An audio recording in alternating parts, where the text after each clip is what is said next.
আরোহী এবং অরিত্র একই সঙ্গে একই কলেজে পড়াশোনা করত।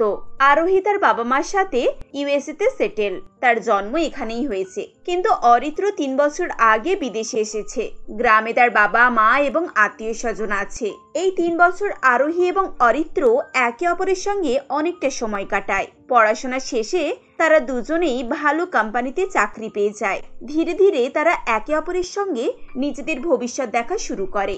এমনই একদিন আরোহী অরিত্রকে বলে, অরিত্র, আজ রাতে তুমি আমাদের বাড়িতে ডিনারে যাবে। মা অনেক করে বলে দিয়েছে, তুমি যেন অবশ্যই যাও।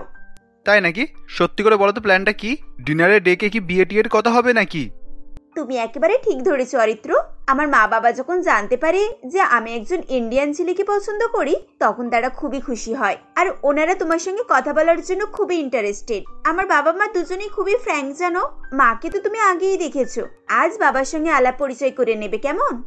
ওসব তো ঠিক আছে আরোহী, কিন্তু আমি তো বাড়িতে কাউকে আমাদের ব্যাপারটা বলা হয়নি। আমাকে তো একবার বাড়িতে জানাতে হবে, তারপরই তো আমি তোমাদের বাড়িতে যেতে পারবো। আরে বাবা, আজকে দেখা করে নাও, পরে কোনো একদিন বাড়িতে জানিয়ে দেবে। আরে এটা এমন কি ব্যাপার? দেখো আরোহী, তুমি ওখানে জন্মেছো, ওখানে বড় হয়েছো, তোমার ফ্যামিলি এমনিতেই অনেক বেশি আপডেটেড। কিন্তু আমার বাবা মা গ্রামে থাকে, ওরা বেশি আপডেটেড না। তারা যদি জানতে পারে যে আমি তাদেরকে না জানিয়ে তোমার বাবা মার সঙ্গে দেখা করেছি, তাহলে তারা খুব কষ্ট পাবে। আর আমি তাদেরকে এভাবে কষ্ট দিতে পারবো না। এর মানে কি? যদি তোমার বাবা মা আমাদের রিলেশনটাকে মেনে না নেয়, তাহলে কি তুমি আমাকে বিয়ে করবে না? তুমি কেন এত নেগেটিভ চিন্তা ভাবনা করছো বলো তো? আমার বাবা মা এমনিতে আমাকে খুব ভালোবাসে, তাদেরকে একটু যদি বুঝিয়ে বলি তাহলে তারা রাজি হয়ে যাবে। এসব নিয়ে তুমি টেনশন করো না। ওদেরকে একবার রাজি করালে ওরা গ্রামে ডেকে নেবে, আর ওখানে আমাদের ধুমধাম করে বিয়ে হবে। তাই নাকি? সত্যি সত্যি যদি ওনারা এত ভালো হন, তাহলে তো আমি তোমার সঙ্গে গ্রামেই চলে যাব, আর ওখানেই ওদের সঙ্গে থাকবো। সন্ধ্যাবেলা আরোহী তার বাবা মার সঙ্গে বসে বসে গল্প করছিল। ঠিক এমন সময় তার মা আভা দেবী বলেন, আরোহী, তোর কি মনে হয় অরিত্র সত্যি সত্যি তোকে বিয়ে করবে তো? আই মিন, ও যদি তোকে সত্যিই ভালোবাসতো, তাহলে কি এভাবে এখানে আসতে বারণ করতো? মা, আমি তো তোমাকে বললাম ও আগে নিজের বাবা মার সঙ্গে কথা বলবে, তারপর তোমাদের সঙ্গে কথা বলবে। গ্রাম থেকে আসা ছেলেগুলো এইরকমই হয়। ওরা এখানে প্রেম ভালোবাসার রিলেশনে জড়িয়ে যায়, কিন্তু বাড়িতে গিয়ে গ্রামের মেয়েকে বিয়ে করে নেয়। ওরা নিজেদের বাবা মাকে কষ্ট দেয় না, তাই ওনাদের ইচ্ছাতেই লাইফ পার্টনার চুজ করে। বাবা, অরিত্র মোটেও এরকম নয়। আর মা, তুমি তো অরিত্রের সঙ্গে কথা বলেছো, তোমার কি কখনো মনে হয়েছে যে অরিত্র আমাকে চিট করছে? ও খুবই ভালো ছেলে। তুমি জানো, এতদিন আমি অরিত্রকে কতবার একসঙ্গে থাকার কথা বলেছি, কিন্তু ও তো রাজিই হয়নি। একটা ভদ্র ছেলে না হলে ওকে এই সুযোগ হাতছাড়া করতো? দেখা যাক, এখন তো ভালোই মনে হচ্ছে, তবে পরে সবটা জানা যাবে। আচ্ছা ঠিক আছে, আমরা এত বেশি এসব নিয়ে চিন্তা করছি কেন? সবসময় পজিটিভ থাকা ভালো, কি বল মা? ইয়েস মাই ডিয়ার মাদার, এবার আমার জন্য একটু স্পাইসি স্যুপ করে আনো তো, অনেক খিদে পেয়েছে। এদিকে গ্রামে অরিত্রের মা বিদিশা দেবী তার স্বামী মোহনবাবুকে বলেন, কি গো, অরিত্রের সাথে তোমার কথা হলো? কবে আসবে কিছু বলেছে? হ্যাঁ, কথা তো হয়েছে, তবে কবে আসবে এ ব্যাপারে কোনো কিছুই বলেনি। বলছিল যে আমাদের সঙ্গে কিছু গুরুত্বপূর্ণ কথা আছে। 3 বছর হয়ে গেল ছেলেটা বিদেশে গেছে, এখনো ফেরার নাম করছে না। ভালো করে খোঁজ খবর নিয়ে দেখো তো, কোনো বিদেশি মেমের পাল্লাই পড়েছে কিনা। সেজন্যই তো বাবা মাকে ভুলে সেখানে বসে আছে। হ্যাঁ গো, ও তো বিয়ে করে নিয়ে বউকে লুকিয়ে রাখেনি তো, এই জন্যই হয়তো বলছে গুরুত্বপূর্ণ কথা আছে। এসব তুমি কি বলছো? আমার ছেলেকে আমি খুব ভালোভাবেই চিনি। ও আমাকে কিছু না জানিয়ে এসব কাজ করবেই না। হয়তো কোনো ভালো চাকরিও পেয়েছে, ভালো কাজকর্মের সুযোগও পেয়েছে, বা কাজেরও কোনো খবর দেবে।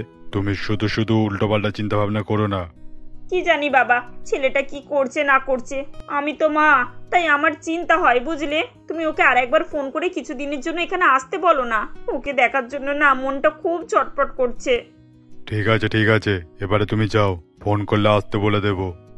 অফিস থেকে ফেরার পথে অরিত্র আরোহীর সঙ্গে দেখা করে। তারা একটি রেস্টুরেন্টে বসে বেশ কিছুক্ষণ সময় কাটায়। আরোহী অরিত্রকে জিজ্ঞাসা করে, অরিত্র, তুমি তোমার বাড়িতে আমাদের কথা বলেছো তো? কি বললেন তোমার বাবা? আরোহী, আমি বাবা মাকে এখনো কিছু বলে উঠতে পারিনি। আসলে ফোনেতে তোমার ব্যাপারে এসব বলা আমার ঠিক মনে হলো না। আমি তো নেক্সট উইক ইন্ডিয়ায় যাচ্ছি, বাড়িতে গিয়ে সবাইকে বলতে হবে। তুমি ইন্ডিয়া যাবে? আমাকে এখানে একা ফেলে? কতদিনের জন্য যাবে তুমি, আর কবে ফিরে আসবে? আরে বাবা, তুমি এত অস্থির হচ্ছ কেন? আমি কি শুধু শুধু বেড়াতে যাচ্ছি? আমি তো আমাদের বিয়ের কথা বলতেই যাচ্ছি। ওখানে 25-26 দিন থাকবো, তারপরেই তো ফিরে আসবো। তুমি বেকার অত টেনশন করো না তো। ঠিক আছে, আমায় কিন্তু সবসময় ফোনে আপডেট দিতে থাকবে, মনে থাকে যেন। হ্যাঁ রে বাবা, মনে থাকবে। এক সপ্তাহ পরে অরিত্র তার বাবা মার সাথে দেখা করতে ইন্ডিয়া চলে যায়। এদিকে আরোহী প্রত্যেকটা মুহূর্ত অরিত্রের ফোনের অপেক্ষা করতে থাকে। একসময় অস্থির হয়ে বলে, 4 ঘন্টা হয়ে গেল, অরিত্র বাড়ি পৌঁছেছে, কিন্তু দেখো এখনো পর্যন্ত আমাকে একটাও কল করলো না। কি যে করছে কে জানে। উফ, তুই এত অস্থির কেন বলতো? আর এসব কি? এরকম গ্রামের মেয়েদের মতো সারাক্ষণ ফোন নিয়ে খবরদারি করছিস কেন? Give him some space baby. ওর যখন সময় হবে ও তোকে ফোন করে নেবে। সবসময় এরকম পিঁপড়ের মতো আটকে থাকলে ও বিরক্ত হবে না? মা, তুমি কেন শুধু শুধু এরকম বলছো বলো তো? তুমি জানো না আমার কত টেনশন হচ্ছে। এইসব ফালতু টেনশন ছেড়ে নিজের কাজে ফোকাস করো। সারাদিনে কত কি করার আছে সেগুলো করো। ও সময় হলে তোমাকে সব জানাবে। এদিকে অরিত্র গ্রামের বাড়িতে গিয়ে বাবা মা আত্মীয় স্বজন সবার সঙ্গে গল্প করতে মেতে ওঠে। দেখতে দেখতে প্রতিবেশীরাও আসে। আশেপাশের বাচ্চা ছেলেরা তার কাছে এসে পড়াশোনা বুঝে নিত। তার বয়সী বা তার থেকে ছোট ছেলে মেয়েরা তার কাছে এসে বিদেশে কিভাবে সেটেল হতে হয়, জব অফার কি কি আছে, এসব বিষয়ে কথাবার্তা বলতো। এভাবেই অরিত্র দিন রাত তাদের সঙ্গে ব্যস্ত হয়ে পড়ে। সেজন্য সে আরোহীকে ফোন করার সময় পায় না। কয়েকদিন ছাড়া ছাড়া 1-2 মিনিটের জন্য কথা হতো। এরকম ভাবেই কিছুদিন কেটে যায়। একদিন আরোহী অরিত্রকে বলে, অরিত্র, সত্যি করে বলো তো, তুমি কি আমাকে জেনে শুনে ইগনোর করছো? আমি দিনে কতবার তোমায় ফোন করি, তুমি সারাদিন আমার কলের কোনো জবাব দাও না, এমনকি আমাকে মেসেজ পর্যন্তও করো না। রাত্রেবেলা হয় 1 মিনিট বা 2 মিনিট কথা বলে রেখে দাও। এসব কি হচ্ছে অরিত্র? আর ওই প্লিজ ট্রাই টু আন্ডারস্ট্যান্ড, এটা ইউএস না, সবার বেডরুম আলাদা আলাদা না। একটা বেডরুমে 3-4 জন করে ঘুমায়। এখানে সকলে আশেপাশেই থাকে, খাওয়া ঘুম সবকিছুই শেয়ার হয়। এই মুহূর্তে আমি তোমার সঙ্গে কি করে কথা বলতে পারি বলো তো? তোমাকে তো এই ব্যাপারগুলো একটু বুঝতে হবে। আচ্ছা আচ্ছা ঠিক আছে, তুমি বলো তো, তুমি আঙ্কেল আন্টিকে আমাদের কথাটা জানিয়েছো? কিছু কথা এগিয়েছে? না রুহি, আসলে বাড়িতে সবসময় আত্মীয় স্বজনের ভিড় থাকে, আমি বাবা মাকে আলাদা পাচ্ছিই না। তবে 2-3 দিনের মধ্যে আমি আমাদের ব্যাপারটা বলবো। আমি তো একটু সুযোগ খুঁজছি, আমার মাথায় সবকিছুই আছে, তুমি চিন্তা করো না তো। চিন্তা তো একটু হয় বলো। আচ্ছা ঠিক আছে, তুমি তোমার খেয়াল রাখবে। আর শোনো, টাইম মতো খাওয়া দাওয়া করবে, আর আমাকে প্লিজ ফোন করতে ভুলবে না। আর মাত্র 1 সপ্তাহ পরেই আমি ফিরে যাচ্ছি, তাই তোমার এত চিন্তা করার কোনো লাভ নেই, তুমি শুধু খেয়াল রাখো। বাই।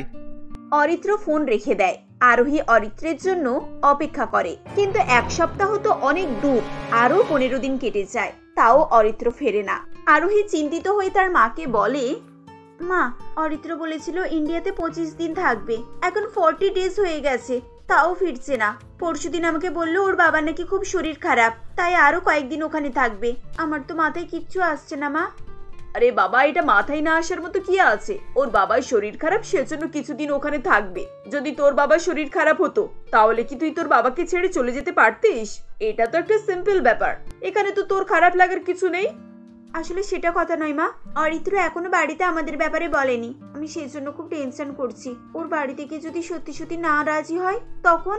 বাংলা সিনেমায় দেখেছি, ছেলে গ্রামের বাড়িতে গেলে বাবা মা জোর করে একটা গ্রাম্য মেয়ের সঙ্গে তার বিয়ে দিয়ে দেয়। ওরা আমার মতো বিদেশে থাকা মেয়েদেরকে একেবারে পছন্দ করে না। তখনকার ব্যাপার তখন দেখা যাবে। বাড়িতে যদি নারাজি হয় তাতে কোনো সমস্যা নেই। অরিত্র ফিরে এলে তোরা বিয়ে করে নিস, তারপর কয়েক বছর পর গ্রামের বাড়িতে গিয়ে নাতি নাতনির মুখ দেখলেই ব্যাস, তখন দাদু দিদার রাগ কোলে একেবারে জল। এটাও তো বাংলা সিনেমায় দেখেছিস নাকি? হ্যাঁ মা, এরকমও তো দেখেছি। ব্যাস ঠিক আছে, তাহলে আর কোনো চিন্তা নয়। এবার চুপচাপ একটু শান্ত হয়ে থাকতো। আর শোন, তুই বারবার এরকম ভাবে অরিত্রকে ফোন করিস না মা, এতে করে ও আরো বিরক্ত হবে। আমার কথা ভালো করে মাথায় ঢোকা, যা ভাগ্যে আছে তোর জন্য যেটা ভালো সেটাই তোর সঙ্গে হবে। তুই তার জন্য যতই চেষ্টা করিস আর যতই পাগলামো করিস, কিছুতেই কিছু হবে না। আমি বুঝতে পারছি না মা, তুমি কি বলার চেষ্টা করছো। আচ্ছা ঠিক আছে, আজকের পর থেকে আমি অরিত্রকে কল করব না। আমি ওকে ওর স্পেস দেব। ও যখন সুবিধা তখনই আমাকে ফোন করবে, আমি শুধু ওর অপেক্ষা করব। That's like a good girl. কিছুদিন পর যখন অরিত্রের বাবা একটু সুস্থ হন, তখন সে ইউএসএ আসার জন্য তৈরি হয়। বাবা, তুই চলে যাচ্ছিস? আমার মনটা খুব খারাপ করছে রে। তোমার ছেলে তো বেশি দিনের জন্য যাচ্ছে না, ও তো তোমাকে কথা দিয়েছে 2 মাসের মধ্যে ফিরে আসবে। তোমার কি মনে হয় 2 মাস খুব কম সময়?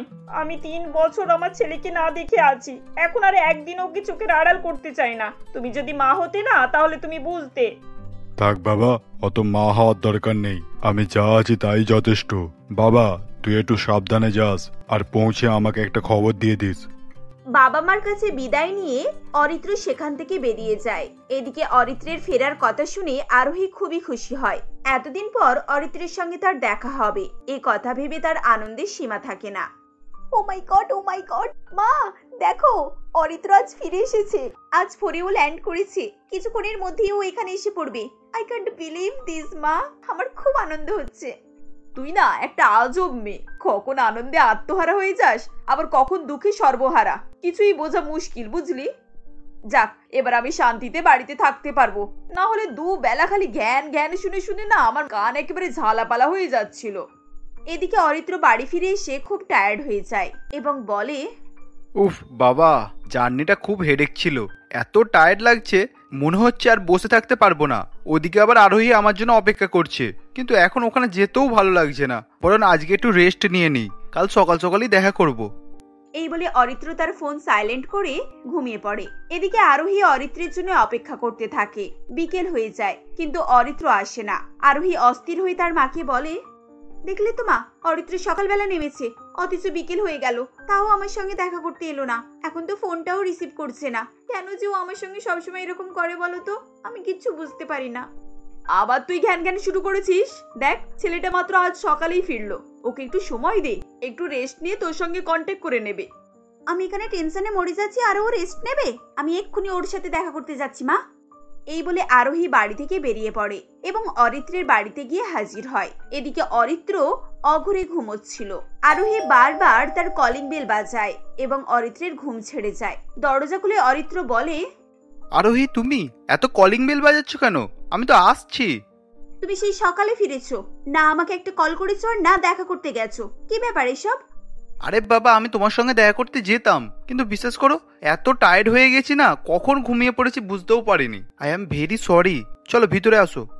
ভেতরে গিয়ে আরোহী অরিত্রকে বলে, তারপর অরিত্র, তুমি তোমার বাবার সাথে কথা বললে? কি বললেন ওনারা কি এখানে আসবে নাকি আমাদেরকে যেতে বলেছেন? আরোহী, বাবার সঙ্গে না আমার কথাই হয়নি। আমি বাবাকে বলতে যাব ঠিক এমন সময় বাবার শরীরটাও অসুস্থ হয়ে যায়। ওনার একটা মাইন্ড স্ট্রোক হয়েছে, তাই ওনাকে এসব বলাটা সেফ মনে হলো না। এসব কি কথা অরিত্র? সেফ মনে হয়নি মানে? আমার কথা বললে কি উনি রেগে যাবেন? দেখো অরিত্র, তোমার বাবা অসুস্থ, সেজন্য আমি আমার লাইফ কেন খারাপ করব? উনি ওনার জীবনের আশীর্বাদ সময়টা উপভোগ করে কাটিয়েছেন, এবার আমাদের সময়, আমাদেরকে নিজেদের ব্যাপারটা ভাবতে হবে। আমি জানতাম আরোহী তুমি এইরকমই সেলফিশ কথা বলবে। এখানে থেকে তুমি দিনকে দিন এখানকার মানুষের মতো সার্থকপর হয়ে যাচ্ছ। বাবা মা যে কতটা গুরুত্বপূর্ণ সেটাই তুমি বোঝো না। শোনো, বাবা মার ইম্পর্টেন্স না আমাকে বোঝাতে আসবে না অরিত্র। আমার বয়স 28 বছর, তাও আমি এখনো বাবা মার সঙ্গে থাকি। তুমি এখানে একটাও ছেলে মেয়েকে দেখাতে পারবে যে আমার মতো বয়সে তার বাবা মার সঙ্গে থাকে? আচ্ছা ঠিক আছে, তাই তাহলে তুমি কেন এরকম করে বলছো বলো? ওকে, আই এম সরি। তুমি তোমার বাবাকে বলনি ঠিক আছে, কিন্তু মাকেও তো বলতে পারতে, তাকে কেন বলনি? একে আমি কিভাবে বোঝাবো যে আমার বাড়িতে কি পরিস্থিতি চলছে, আর আমি বাড়িতে এ কথা বলতেও পারিনি। কি ব্যাপার অরিত্র, চুপ করে আছো কেন? আমাকে উত্তর দাও। আরোহী, মা চাইছে আমি দেশে ফিরে যাই আর ওখানেই সেটেল হয়ে যাই। দেশে ফিরে গিয়ে সেটেল হবে মানে? তুমি কি তোমার মাকে আমার কথা বলনি? এর মানে হ্যাঁ হ্যাঁ বলছি তো, তোমার কথা আমি মাকে সবই বলেছি।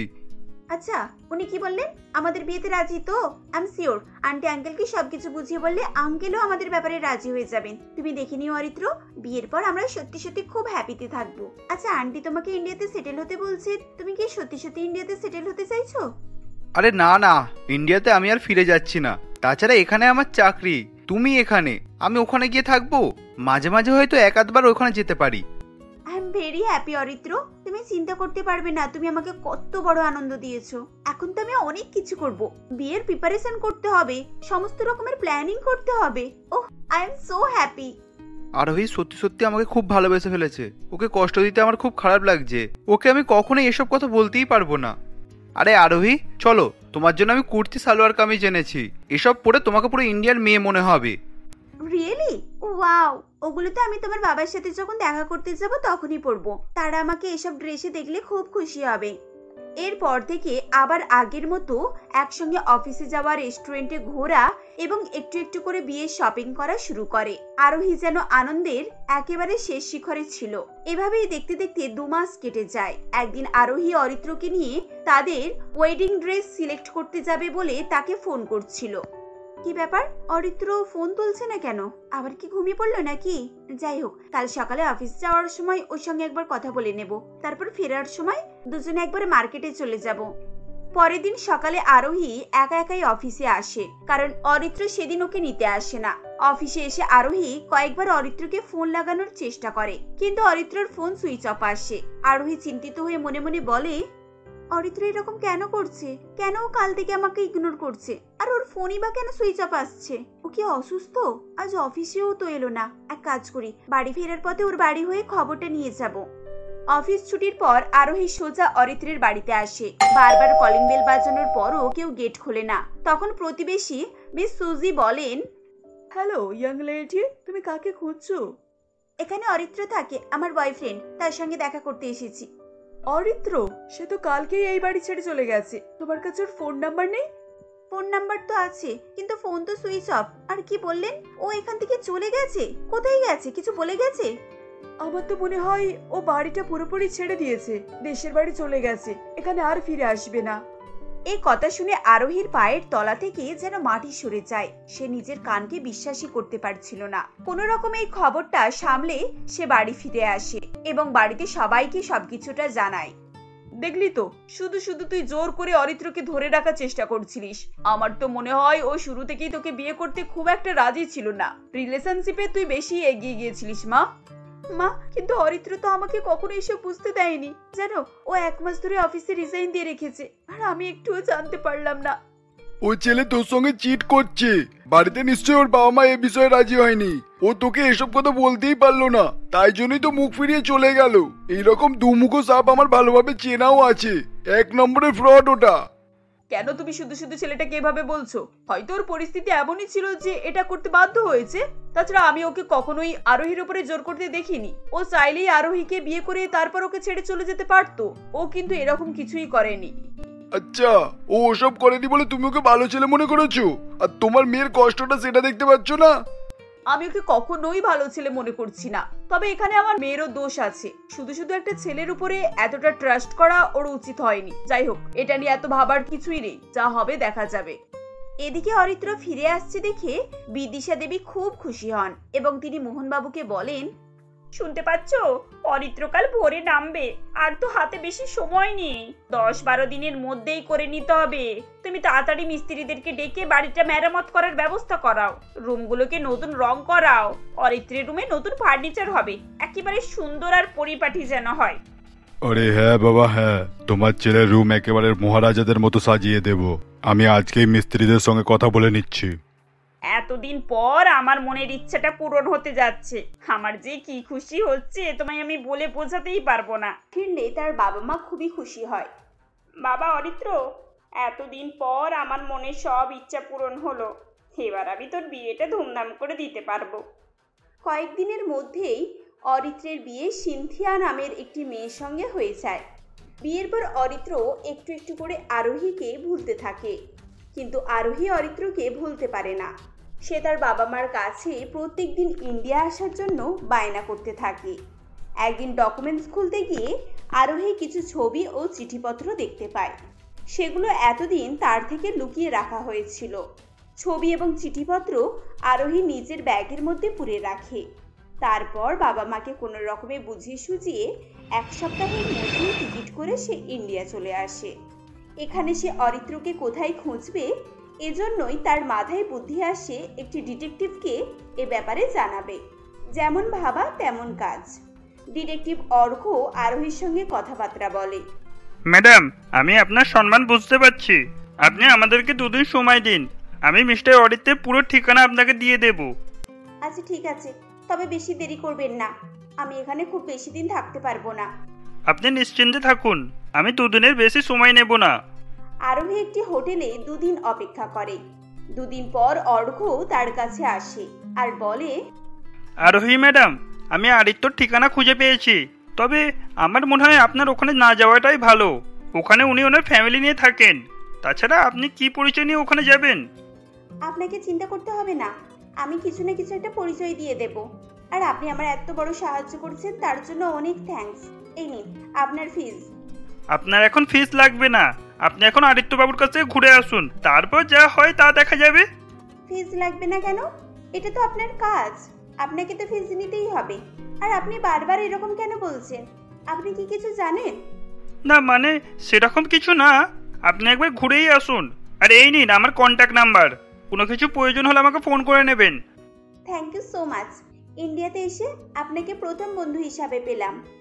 এরপর আরোহী অরিত্রের বাড়িতে চলে যায়। দরজার কলিং বেল বাজানোর পর অরিত্রের স্ত্রী সিনথিয়া দরজা খোলে। তাকে দেখে আরোহী বলে, হাই, এটা কি অরিত্রের বাড়ি?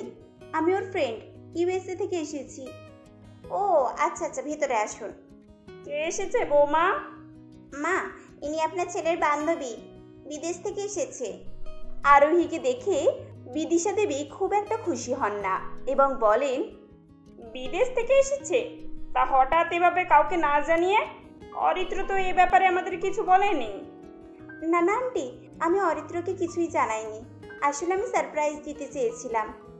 আপনি ভেতরে আসুন না, দাঁড়িয়ে দাঁড়িয়ে আর কতক্ষণ কথা বলবেন?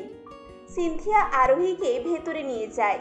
এরপর সে তার জন্য চা করতে কিচেনে গেলে বিদিশা দেবীও তার পেছন পেছন কিচেনে যায় আর বলে, বৌমা, এই মেয়েগুলোকে তুমি চেনো না? এরা বিদেশ থেকে আসে, ছেলেদের মাথা খারাপ করে দেয়। দুদিন পরে দাবি করবে অরিত্রের সঙ্গে ওর বিয়ে হয়েছে বিদেশে, আর ওদের বাচ্চা আছে। এসব তুমি সহ্য করতে পারবে তো? মা, আপনি এসব কি বলছেন? আমি এসব বহু দেখেছি, তাই বলছি। তুমি এখন 3 মাসের গর্ভবতী, নিজের বাচ্চার ভবিষ্যতের কথা ভাবো। নিজের স্বামী আর বাচ্চা নিয়ে সংসার করতে চাইলে এই মেয়েকে এক্ষুনি বিদায় করো। অরিত্র আসার আগে একে বাড়ি থেকে চলে যেতে বলো। কিন্তু মা, আমি কিভাবে বলবো? তাছাড়া আপনার ছেলে যদি জানতে পারে তাহলে কত খারাপ হবে বলুন তো। ও কিচ্ছু জানতে পারবে না। তুমি যদি না বলতে পারো তাহলে এই মেয়ে সারা জীবন তোমার সুখ শান্তি কেড়ে নেবে। এখন সাহস করতে না পারলে ভবিষ্যৎ বলে আর কিচ্ছু থাকবে না। শাশুড়ির কথায় সিনথিয়া খুব চিন্তিত হয়ে পড়ে। প্রথমে সে চা করে নিয়ে আরোহীকে দেয়। এরপর তাকে বলে, দেখো আরোহী, আমি জানি না অরিত্রের সঙ্গে তোমার কেমন বন্ধুত্ব ছিল, তবে ও এখন বিবাহিত, আমি ওর স্ত্রী, আর আমি 3 মাসের গর্ভবতী। তাই আমি চাই না কোনো রকম কিছু বাধা আমাদের জীবনে আসুক আর আমাদের সুখে সংসারটাকে ছিন্ন বিচ্ছিন্ন করে দিক। আরোহী পাথরের মূর্তির মতো সিনথিয়ার কথা শুনছিল। এতক্ষণ সে সিনথিয়াকে দেখছিল, কিন্তু সিনথিয়া যে অরিত্রের স্ত্রী সেটা সে বুঝে উঠতে পারছিল না। এখন সিনথিয়ার মুখে এসব কথা শুনে তার মাথা কাজ করা বন্ধ করে দিয়েছিল। আরোহী, আমার কথা তুমি বুঝতে পারছো? আমি চাই না তুমি আমাদের জীবনে কোনো রকমের সমস্যা তৈরি করো। তাই প্লিজ তুমি চা খেয়ে এক্ষুনি বিদায় নাও। আর প্লিজ অরিত্রের সঙ্গে দেখা করার বা যোগাযোগ করার কোনো চেষ্টা করো না। আরোহী কোনো কথা না বলেই এবং চা না খেয়েই সেখান থেকে চলে যায়। হোটেলে ফিরে এসে সে খুব কান্নাকাটি করতে থাকে। তারপর তার কি মনে হয়, সে অর্ঘ্যকে ফোন করে। 1 ঘন্টা পরে ডিটেকটিভ অর্ঘ্য সেখানে আসে। অর্ঘ্য, তুমি জানতে যে অরিত্রের বিয়ে হয়ে গেছে? ওর ওয়াইফ প্রেগনেন্ট। হ্যাঁ, আমি এটা জানতাম, আর এই জন্যই তো তোমাকে আমি ওখানে যেতে বারণ করেছিলাম। তুমি কষ্ট পায় বলে সেই জন্য আমি তোমাকে কিছুই বলতে পারিনি। আমার সঙ্গে ও এত বড় চিট করেছে, আমি তো বিশ্বাসই করতে পারছি না। আমি ভেবেছিলাম হয়তো ওর বাবা মাকে আমাদের ব্যাপারে রাজি করাতে পারেনি আর এই জন্যই এখানে এসে থাকছে, কিন্তু ও যে এত তাড়াতাড়ি বিয়ে করে নেবে সেটা আমি কল্পনাও করতে পারছি না। এভাবে আর কতক্ষণ কাঁদবে? ও যখন মুভ অন করেছে তখন তোমারও উচিত মুভ অন করে যাওয়ার। সে যখন তোমার কথা ভাবেনি, তুমি তখন তার কথা ভেবে কেন কষ্ট পাবে?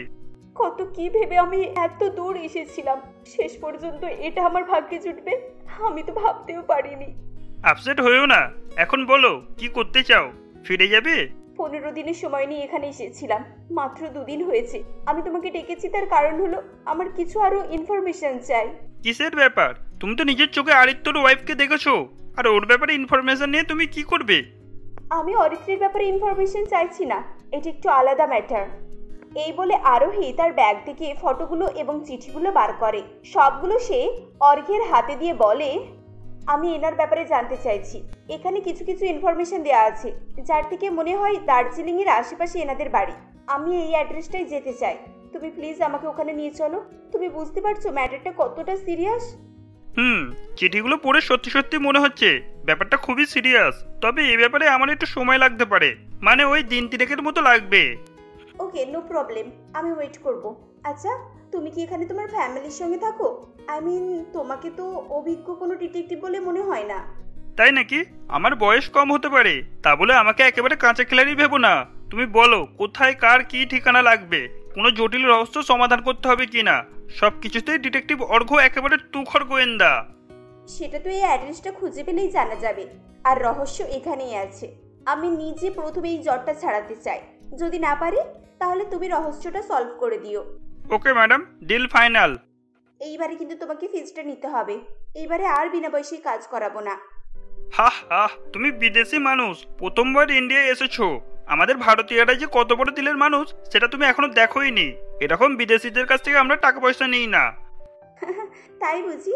তাহলে তো আর কথাই নয়। দেখি ইন্ডিয়ার মানুষরা বিদেশিদের জন্য কি কি করতে পারে। এদিকে অরিত্র সন্ধ্যাবেলা বাড়ি ফিরে আসে। তার মা বা স্ত্রী কেউই তাকে সকালের ঘটনার কথা কিছুই বলে না। রাতে ঘুমাতে গিয়ে সিনথিয়া অরিত্রকে বলে, এই শোনো, তুমি আর কখনো কি বিদেশে ফিরে যাবে? মানে তোমার কি বিদেশের কথা কিছু মনে পড়ে? ওখানে যেতে ইচ্ছে হয় না? মানে আমি জানতাম যারা বিদেশে যায় তারা আর দেশে ফিরতে চায় না, কিন্তু তুমি হুট করে দেশে চলে এলে আর বিদেশের কথা একবারও মুখে আনো না, তাই ভাবছিলাম আর কি। না, এখানে হয়তো আর কোনোদিন ফিরে আসবো না। বিদেশে সব রকম সম্পর্ক আমার চুকে গেছে। ও আচ্ছা। এরপর সিনথিয়া ঘুমিয়ে পড়ে, কিন্তু অরিত্রের আরোহীর কথা মনে পড়ে। তার সঙ্গে কাটানো সময়, সুন্দর মুহূর্তগুলো এক এক করে তার চোখের সামনে ভেসে ওঠে। সেদিন অরিত্র ভালো করে ঘুমাতেও পারে না এবং সে বুঝতে পারে যে সে এখনো কোথাও না কোথাও আরোহীকে খুব মিস করে। 3 দিন পর অর্ঘ্য আরোহীকে নিয়ে দার্জিলিং এর উদ্দেশ্যে বেরিয়ে পড়ে। সেখানে মিসেস পুনামের বাড়ি খুঁজে আরোহী বাড়ির সামনে এসে উপস্থিত হয়। অর্ঘ্য গাড়িতেই অপেক্ষা করে। আরোহী বেল বাজানোর পর একটি কাজের মেয়ে দরজা খোলে। কে? কাকে চাই আপনার? আমার নাম আরোহী, আমি ইউএস থেকে এসেছি। এখানে মিস্টার অনন্ত সেনগুপ্ত থাকেন, আপনি ওনাকে একটু ডেকে দেবেন প্লিজ। অনন্ত দাদা? সে আজ 21 বছর আগে মারা গেছে। এতদিন পর তুমি তার খোঁজ করতে এসেছো? কোথা থেকে এসেছো গো তুমি? অ্যাকচুয়ালি আমি ইউএস থেকে এসেছি। কি? ইউএসএ মানে কি গো?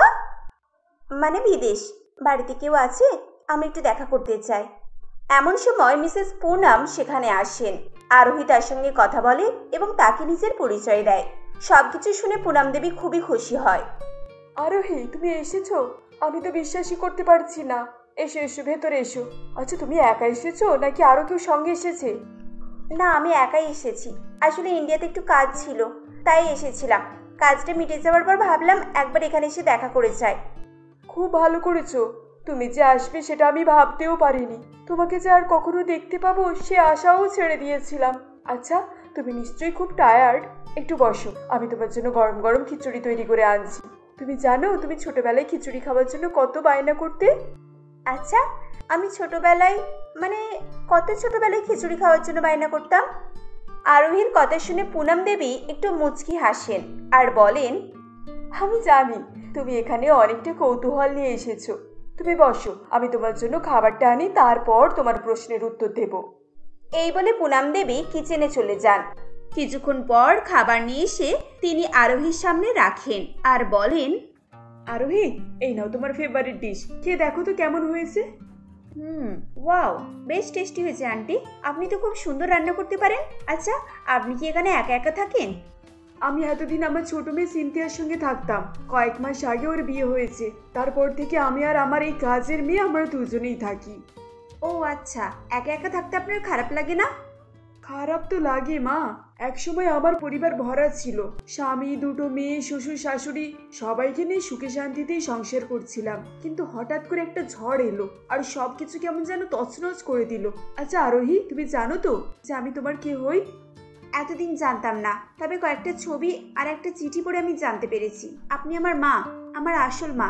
আমি তো ছোটবেলা থেকে জানতাম যে আমার জন্ম ইউএসএতে হয়েছে, কিন্তু এখন মনে হয় এসব আমাকে মিথ্যে কথা বলা হয়েছে।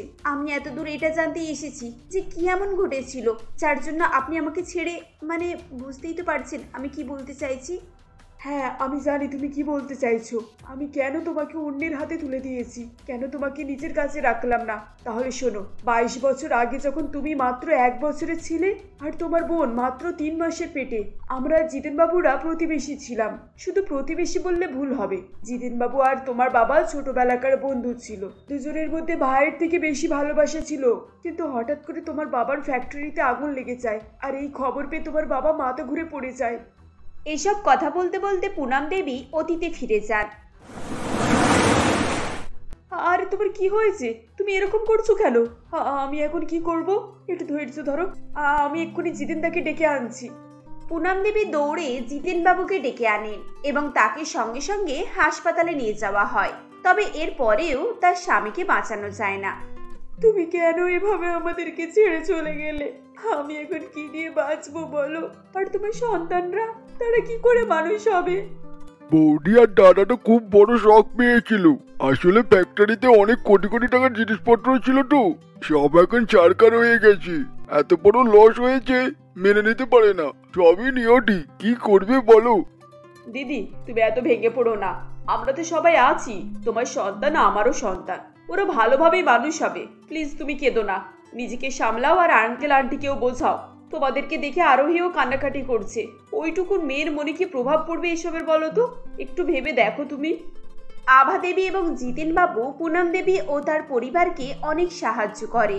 এক সপ্তাহ পর যখন পরিস্থিতি একটু ঠিক হয়, তখন অনেক পাওনাদার এসে বাড়ির সামনে জড়ো হয়। জিতেন বাবু তাদেরকে বুঝিয়ে সুঝিয়ে বাড়ি পাঠিয়ে দেন। পুনম দেবী বলেন, এভাবে আর কতদিন চলবে দাদা?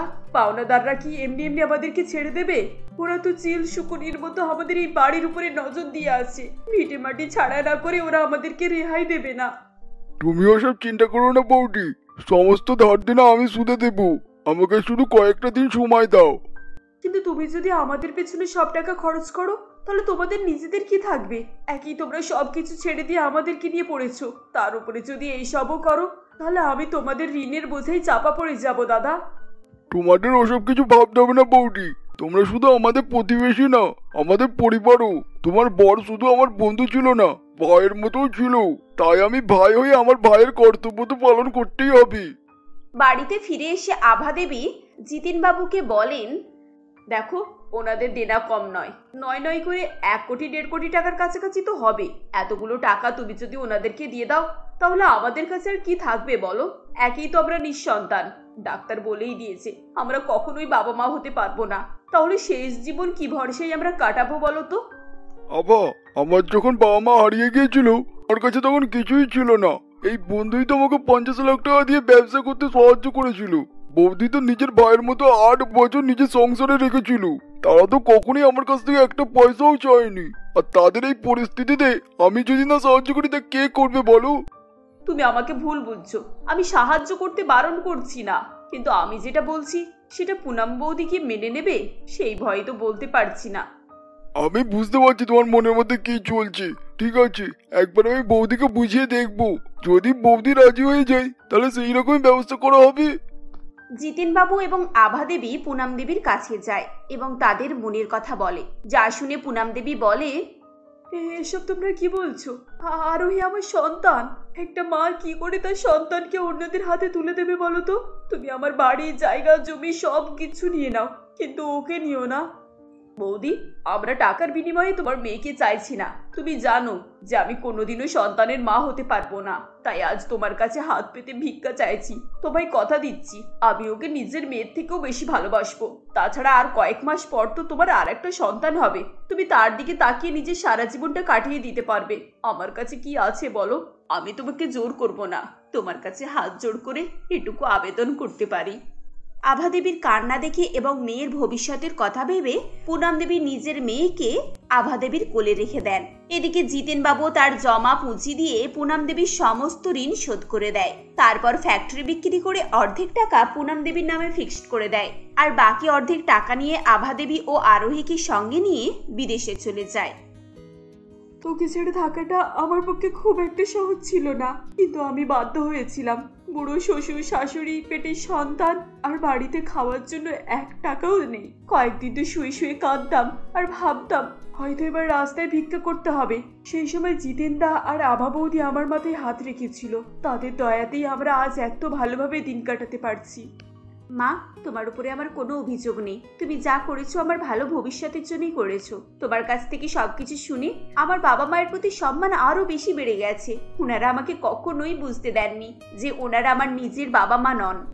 হ্যাঁ, আমি এটা জানতাম। ওনারা দেবতুল্য মানুষ। ঠিক এমন সময় কাজের মেয়েটি অর্ঘ্যকে সঙ্গে করে নিয়ে আসে। আরে অর্ঘ্য, সরি, আমি তো তোমার কথা ভুলেই গিয়েছিলাম। মা, এটা অর্ঘ্য, আমার বন্ধু, ডিটেকটিভও বটে। ওর সাহায্য নিয়েই আমি এত দূরে তোমার কাছে আসতে পেরেছি। বাবা, তুমি দাঁড়িয়ে আছো কেন? এখানে এসো, বসো, আমি তোমার জন্য কিছু খাবার আনছি। ঠিক এমন সময় পুনাম দেবীর ফোনে ফোন আসে। হ্যালো সিনথিয়া, কেমন আছিস মা? কি তাই নাকি? আজ আমার ভাগ্য কত ভালো। তাড়াতাড়ি আয়, তোকে একটা নতুন মানুষের সঙ্গে আলাপ করাবো। ফোন রেখে পুনাম দেবী আরোহীকে বলেন, দেখ তো মা, আজ কত সুন্দর একটা দিন। তো ছোট বোন আর জামাইবাবু আসছে। আসলে কয়েকদিন ধরেই না ওদের আসার কথা, জামাইয়ের ছুটি নেই বলে আসতে পারছে না। আজকে নেমে পড়বে। বাহ, বেশ ভালো। বুঝছিলে তো মা, এখানে এসে আমার খুব একটা লস হয়নি তাহলে। যাক, তোমার এই মুখের হাসি দেখে আমার খুব ভালো লাগছে। তোমার এই হাসি মুখটা বেশ সুন্দর, এভাবেই সারা জীবন হাসতে থাকবে। কিছুক্ষণ পর দরজায় কলিং বেল বাজার শব্দ হয়। পুনাম দেবী দরজা খোলেন এবং তার মেয়ে সিনথিয়া ও জামাই অরিত্রকে দেখে তিনি তাদেরকে ভেতরে নিয়ে আসেন। তাদের দুজনকে চোখের সামনে দেখে আরোহী পাথরের মূর্তির মতো দাঁড়িয়ে থাকে। অন্যদিকে অরিত্র ও সিনথিয়াও আরোহীকে দেখে খুব অবাক হয়। পুনাম দেবী সিনথিয়াকে বলেন, এই দেখ, এই হলো তোর দিদি, যে এতদিনে ইউএসএতে থাকতো। তোর দিদি আরোহী। দিদি? হ্যাঁ, তোর দিদি। আমি জানি এতদিন পর দেখছিস, সেজন্য খুব অবাক লাগছে, তাই তো? তুই তো জন্মের পর থেকেই প্রথম ওকে দেখলি। তোরা বসে বসে গল্প কর, আমি খাবারের ব্যবস্থা করছি। ডাইনিং রুমে চারজন মানুষ একে অপরকে দেখে এতটাই অবাক হয়েছিল যে কারোর মুখ থেকে কোনো কথাই বের হচ্ছিল না।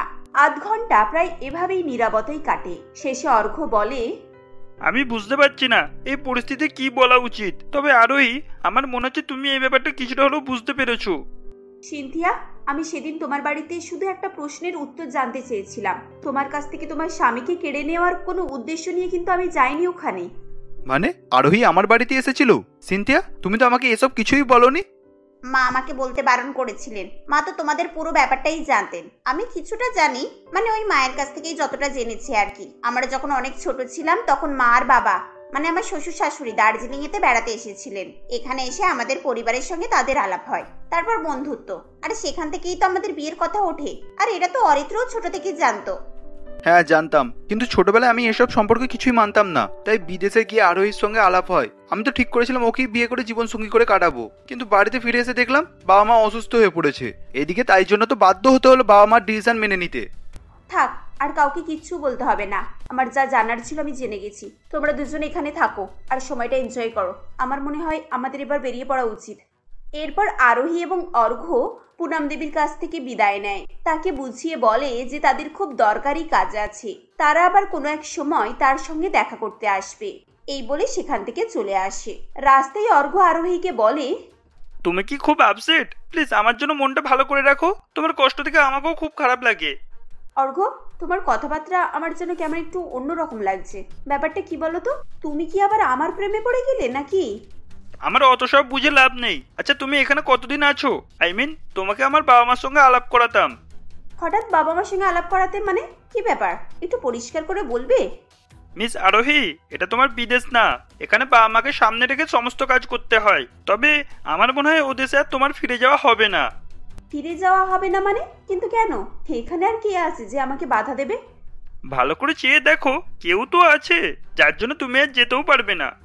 এরপর আরোহী হেসে ফেলে। তারপর আর কি, আরোহী তার বাবা মাকে বিদেশে ফোন করে এবং সব কথা বলে। তার পরের দিন ফ্লাইট নিয়ে দেশে ফিরে আসেন এবং অর্ঘ্য ও আরোহীর বিয়ে দিয়ে দেন। এরপর থেকে আরোহী অর্ঘ্যের সঙ্গে সুখে শান্তিতে বসবাস করতে থাকে।